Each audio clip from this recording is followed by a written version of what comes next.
Hi friends, good morning friends. మనం జనవరి ఫస్ట్కి మళ్ళీ ఫుడ్ డొనేట్ చేయాలనుకుంటున్నాం ఫ్రెండ్స్.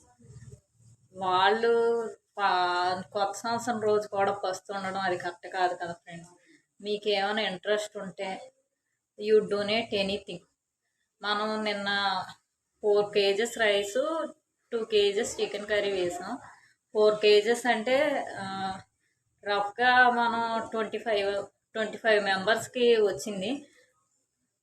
అటు ఇటుగా చూసుకుంటే మనం కరెక్ట్గా కౌంట్ చేసుకుంటే దాన్ని బట్టి మీరు థింక్ చేయండి. మనమైతే 4 kgs 5 kgs మరి అనుకుంటున్నాం. 5 kgs అంటే మరి ఎలా వచ్చింది, ఎంతమందికి వచ్చింది మనకి ఇంకా తెలీదు. మనం కరెక్ట్గా ర్యాండమ్గా కొత్త కదా, ఇంకా కౌంట్ చేసుకోవాలా సరిగ్గా. మనమైతే ఆ రోజు రైసు, సాంబారు, మరి దేవుడి దయ వల్ల ఇంకేమన్నా పెట్టగలమో ఏంటో తెలియదు మనకి. ఇంకా మనమైతే అనుకున్నాం. ప్లీజ్ మీకేమన్నా డొనేట్ చేయాలనుకుంటే ఫుడ్, రైస్ కానీ ఇంకేమన్నా అదర్ ఐటమ్స్ ప్లీజ్ డొనేట్ చేయండి ఫ్రెండ్స్. మనం జనవరి ఫస్ట్ రోజు డొనేట్ చేస్తున్నాం.